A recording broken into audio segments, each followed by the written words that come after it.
How's it going, guys? Hope y'all are good. Uh, I just want to, so I'm kind of laughing just thinking about this comment. Uh, this dude brought up a good point. I don't think he really meant it as like, slanderous comment, or he's just speaking freely, which is cool, But he mentioned something along the lines of, I think you have Stockholm syndrome, where it's kind of like, my understanding of that is you start like loving people that do bad to you, like if you got like someone who's kidnapped you and eventually like fall in love with them type deal.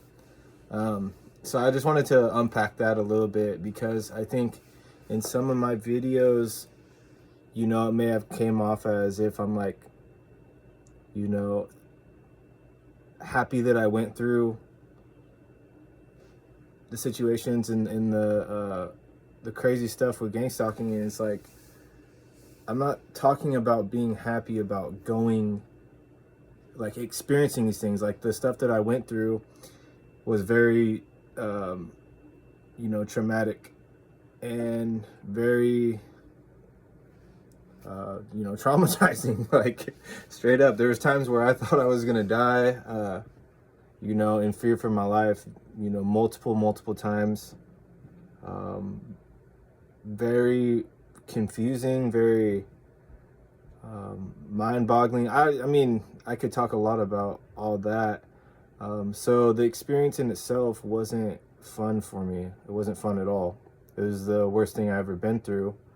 But I wanted to talk about why I have the viewpoint that I do now, that I can sit here and say it was good that I went through that.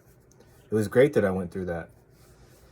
And so that might be confusing, but I can only see the value in it looking back at it now, because the person that I was before, it was like, night and day from where I am now. My life before was miserable, I had squandered like a lot of things in my life, and I was wasting my life away and basically pursuing my own desires, which was killing me. The reason that I can look at it now from this point of view of like, wow, I'm grateful for that, is because of what God's done through it. And so my viewpoint and my perspective on things is from a viewpoint of that I believe God has given me. And I want to share a scripture. And what I'm talking about is how God can use everything that happens to us for good, and it's like Joseph in the Bible, in Genesis.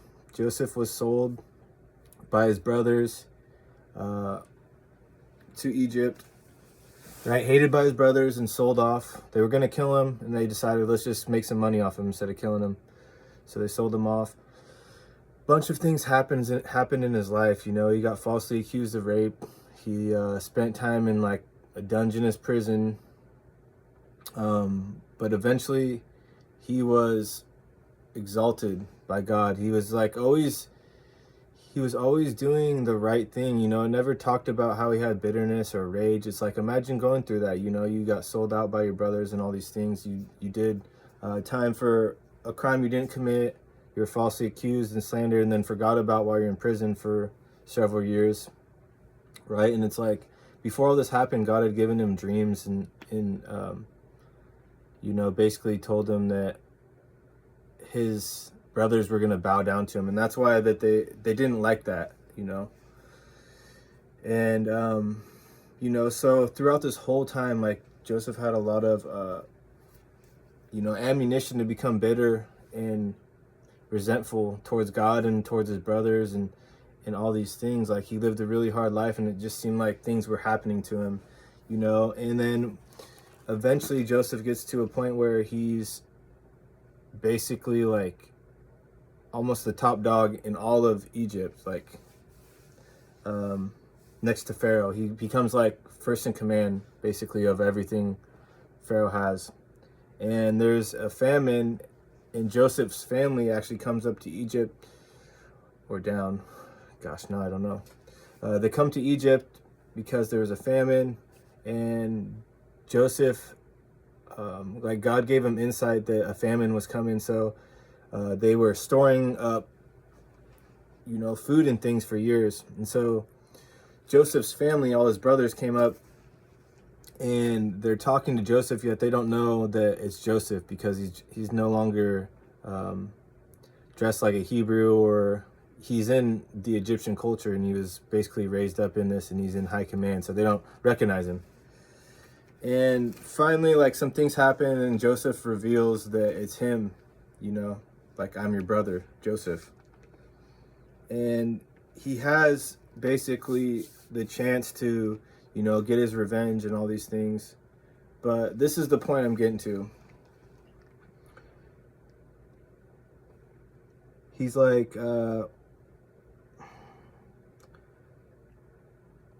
sorry.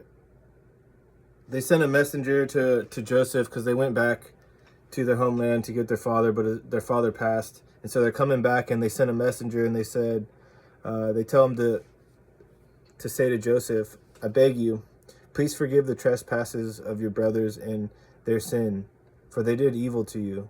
Now please forgive the trespass of the servants of God, of your father. Now please forgive the trespass of the servants of the God of your father. And Joseph wept when they spoke. Sorry, guys. So they're asking for his forgiveness, right? They're like, don't kill us, because he's a very powerful man at this point. Joseph was like, top dog. So they're asking, like, don't kill us. And Joseph wept when they spoke to him. Then his brothers also went and fell down before his face, and they said, behold, we are your servants. So they're like submitting to Joseph.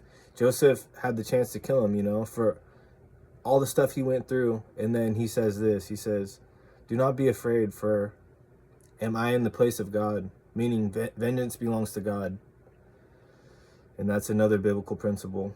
But he said this, but as for you, you meant evil against me, but God meant it for good, in order to bring about, as it is this day, to save many people's lives. Because he stored up a bunch of grains and stuff for the whole country of Egypt, and then even other people that came.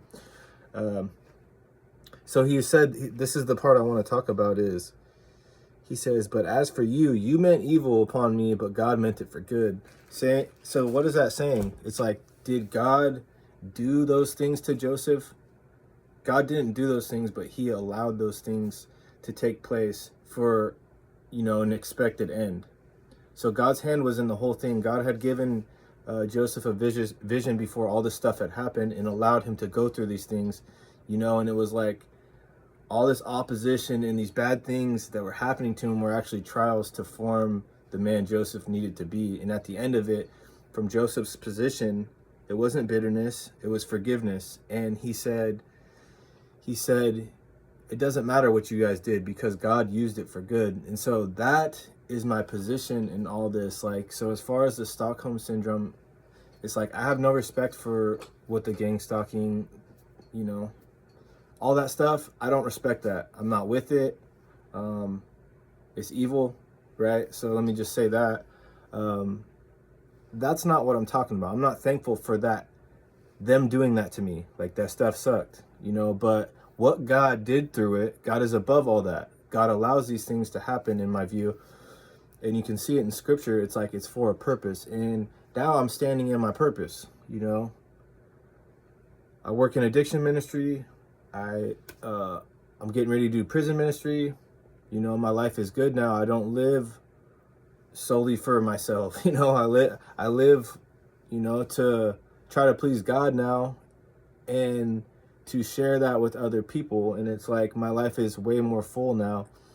And I had to go through years of struggling to get to where I'm at. And I'm still, like, it's not like I've arrived, but that's my viewpoint, and that's my position. And that's why I can speak about these things, maybe in a light that other people who are in them don't understand. And so it might come off as like, like I didn't actually go through it or whatever, but it's like, I believe with the proper perspective, you can view these things in the same way. And it's like, I've grown through all of that. you know, and God has used it all, right? And it's another scripture in Romans 8:28. It says, all things will work together for those who love God and are called according to his purposes. So it's like all those things had their purpose in my life, like and I've forgiven that stuff that happened. I'm like, yes, that stuff sucked, and yes, it was hard, but it's not weighing me down now. It's like I have freedom from those things, and I've just, the way that I view it is, a lot of these people that are involved, it's like there's spirits that are manipulating and controlling them or extorting them. You know, there's fear involved, and you know, I don't want to get too into another thing, but I'll just leave it as that at that for now. Yeah, so that's what I gotta say, and I might talk about this a little more in the future. But again, like when people comment things, like it makes me start wanting to address certain like questions or things like that. So it's helpful, and like, you know, if the person who commented that is watching, I'm not like mad about that comment. You know, it was actually kind of funny to me because it's like, you know, emphatically no, I don't respect what they do, right? Couldn't be farther from the truth. But for me, things were polarized through this whole situation. It's like I was not living right, yet I didn't want to be evil, you know, but I was in that like middle area that is actually, it's not light. So it's in the dark, it's in the darkness camp, right? So I'm a part of this stuff, and it's like I believe that you know, God wanted me to choose a side, and also, you know, the demonic wanted me to choose a side, because at this point I'd already received Christ, but I'm living in darkness, you know. So it's like basically either you're light or dark, you know. So that's kind of what this whole situation did for me. So yeah, it's kind of another subject, but thank you guys for watching. I'll catch you on the next one.